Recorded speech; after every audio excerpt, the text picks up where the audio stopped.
Our first destination today is the Great Wall of China. The wall is 13,000 miles long and extends east to west across China from the Bohai Sea to the Tanshan Mountains. As our bus climbs into the hills north of Beijing, we begin to see glimpses of the wall. It was built as a defense against the invading Mongols and was begun by the first emperor, Hutong, in about 200 BC. It had originally been made from packed earth, but was later reconstructed in stone.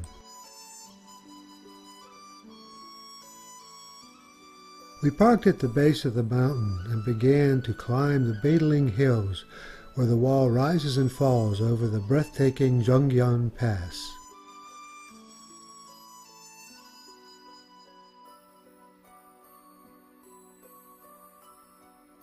We reached the staging area where we are told that the wall is 28 feet high and wide enough for 10 people to walk abreast. Each stone tower could garrison 100 soldiers, and it's one of only 2 construction projects that can be seen from outer space. It symbolizes the power and isolation that China experienced during the first 2 millennia.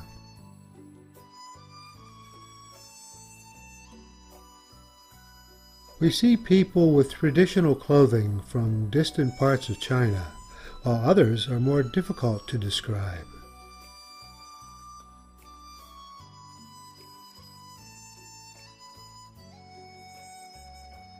We are told that we have a choice of 2 directions to walk along the wall, the hard way or the harder way. We chose the harder way.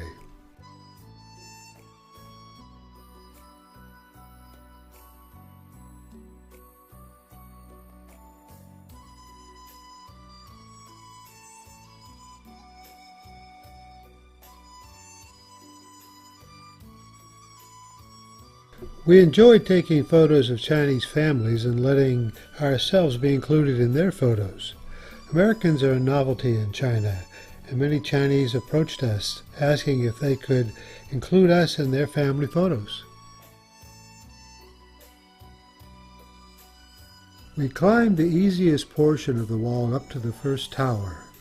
It was a strenuous walk, and we began to appreciate what an unbelievable challenge it had been to build the wall.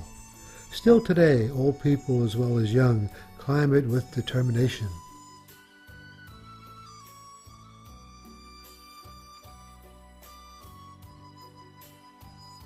We were glad to take a break at the first tower and appreciate the view.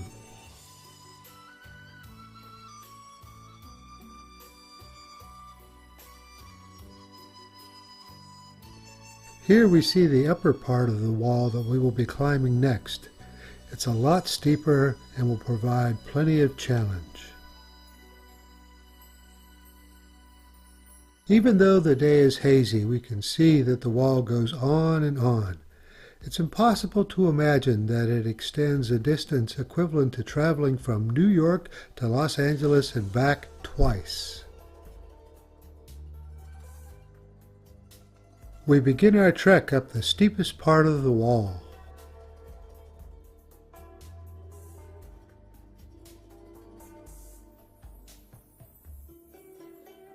Peg decided to stop and take photos of passers-by while I continued to the top.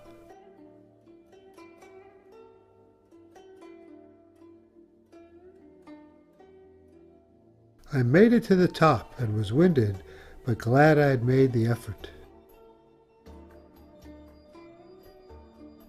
The view was spectacular. I've added a few stock photos here to give you a better understanding of how the wall varies along its length.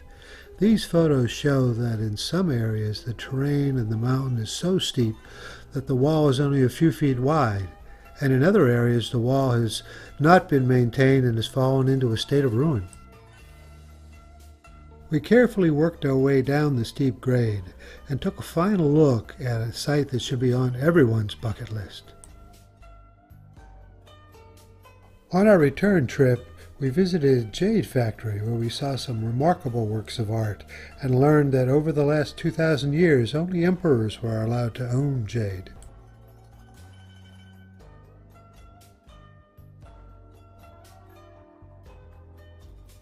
Our final stop for the day was the valley of the Ming Tombs, where 13 emperors were buried during the Middle Ages. We enter by walking through the Dragon Phoenix Gate and down the Sacred Way. There are 18 pairs of statues.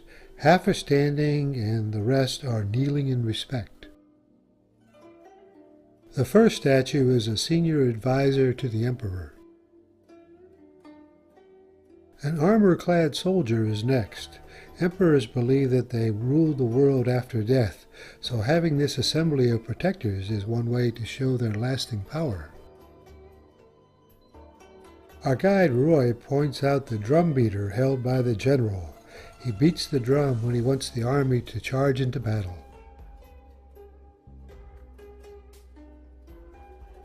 A horse is included because they are vitally important for both transportation and in battle. The next animal is the mythical Kilian. It is one of 4 divine animals in Chinese mythology that is half dragon and half phoenix. Next are the elephant and the camel. Both are included because they are dependable. Next is the mythical Zitzi. It is a unicorn that has the ability to tell right from wrong. The last statue is the lion. Notice how all of the statues are stylized with short, thick bodies and legs, oversized head, and humanized facial features. At the end of the Sacred Way is the Divine Merit and Sage Virtue Pavilion.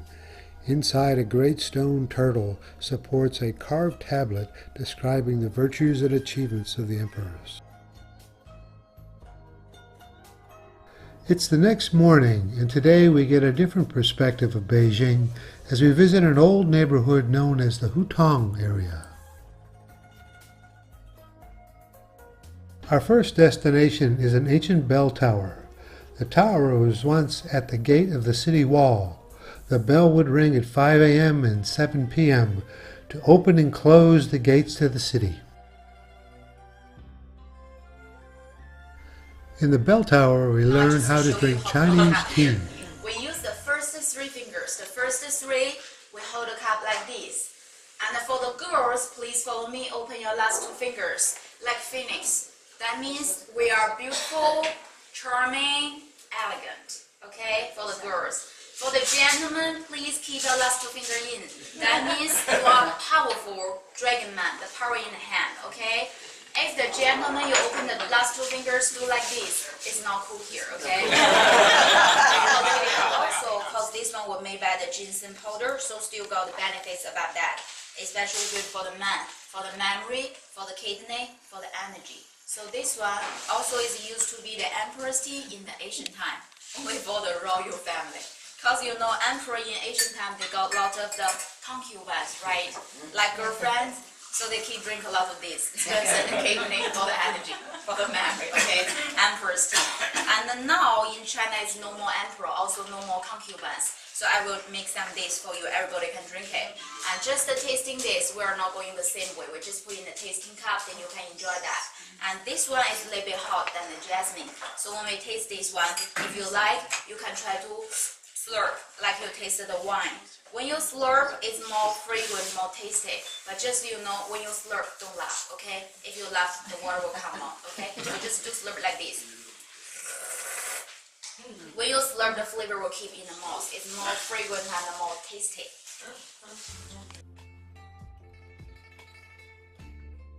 Across from the bell tower is a courtyard where a group of men are playing hekisek.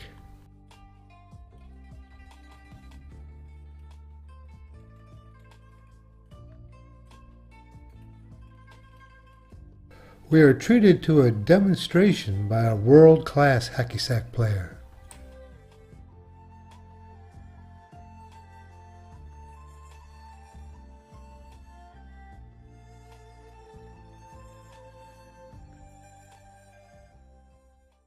Our guide gives us an introduction to the Hutong area.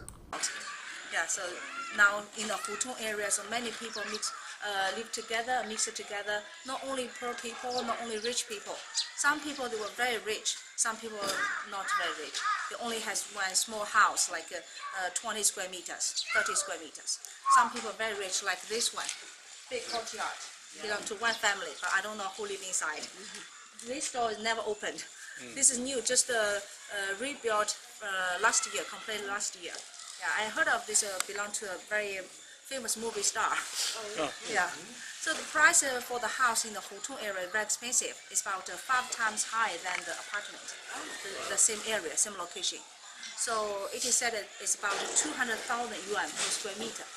So 1 square meter by 1 square meter costs 200 area with so many broken bicycle, be locked on the 2 sides.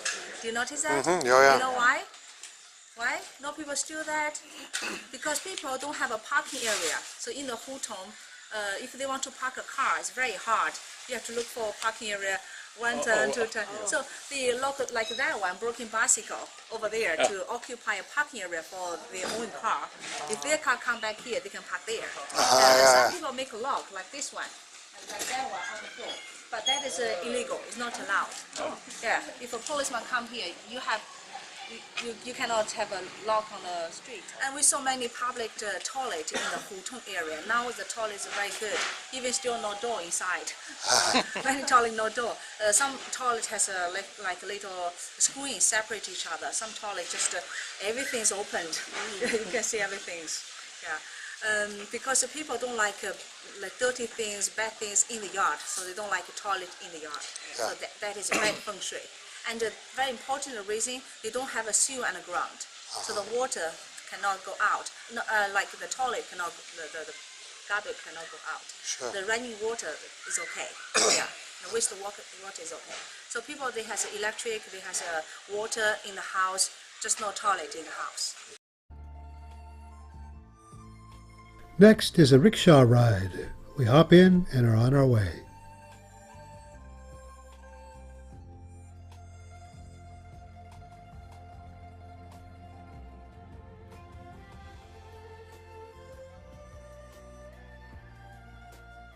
Note the public toilets that were mentioned by our guide. Despite high cost, crowding, and other negative attributes, people live here because they want community and they want to be close to the land. Here is a collage of the people and sights we saw as we meandered through Hutong on our rickshaw.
Our last stop was a visit to a private residence of a lady and her niece who were carrying on a family trade of making paintings on the inside of bottles. Their home consisted of 2 rooms, a kitchen,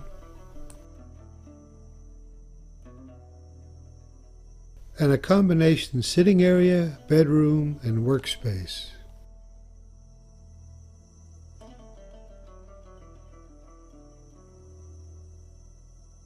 On the wall was a display of currency collected from customers from around the world. The porch had been enclosed to provide more space, but it had a tree growing through it.